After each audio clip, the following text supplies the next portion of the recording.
Pursuing a murder inquiry, Private Eye Al Hershey journeys from Paraguay's capital, Asunción, to the Chaco Desert, home of an immigrant community of Mennonites, a Christian sect, to meet one Herr Schneider.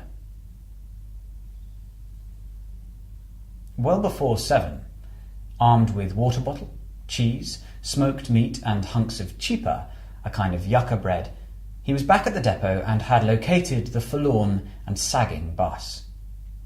He boarded and, after some thought, took a seat at the rear alongside a door optimistically labelled Salida de la Emergencia.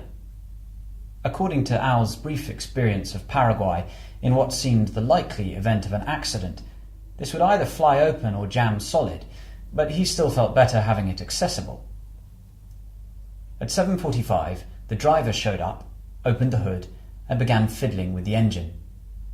At 8:30, he crashed the bus into gear, and the journey was underway.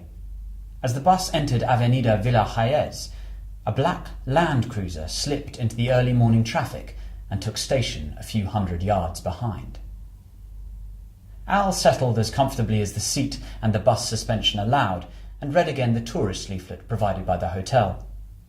From it he learned that he was travelling along the Trans-Chaco Highway, the one paved road in the Chaco and the busiest, a vehicle passing every few minutes.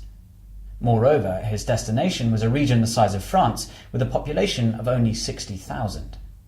But least encouraging of all was the startlingly frank observation that the Chaco is synonym of adventure and excitement combined with certain risks.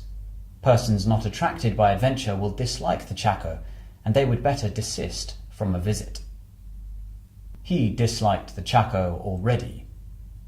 Considering the adventure and excitement, not to mention certain risks life had already provided him, he would indeed have preferred to desist from his visit, but according to the security file, Herr Schneider had entered the Chaco in 1932 and not left it since.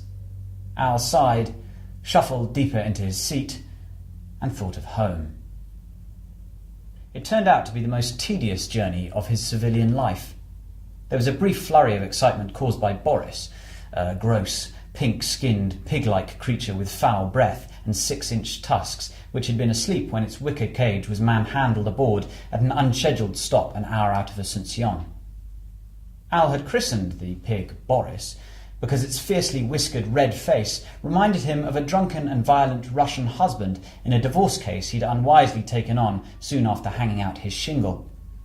Boris, wakened when the bus struck an especially large pothole, instantly unleashed a storm of screeching, snorting, and desperate scrabbling to break free. As the animal weighed in at some 200 or 300 pounds, Al reckoned that should it succeed, only the browning would prevent it from destroying the bus, but the owner, a great sweating hulk of a man with a Pancho Villa moustache, quelled it by the astonishingly simple technique of scratching behind its ears with a length of bamboo apparently carried for the purpose. In seconds, with a final snort, it slumped back to sleep, and tedium was restored. It was 4 o'clock when the bus shuddered to a halt at the Philadelphia junction. Al carefully negotiated the caged and still sleeping Boris and exchanged the suffocating heat of the bus for the furnace of the middle Chaco. To the horizon in all directions, the dust-covered view was undifferentiated. Thorny scrub, squat, sturdy trees, and cactus covering gently rolling hills. From the highway, a dirt road led arrows straight into the shimmering haze, to the town, or perhaps to the end of the world.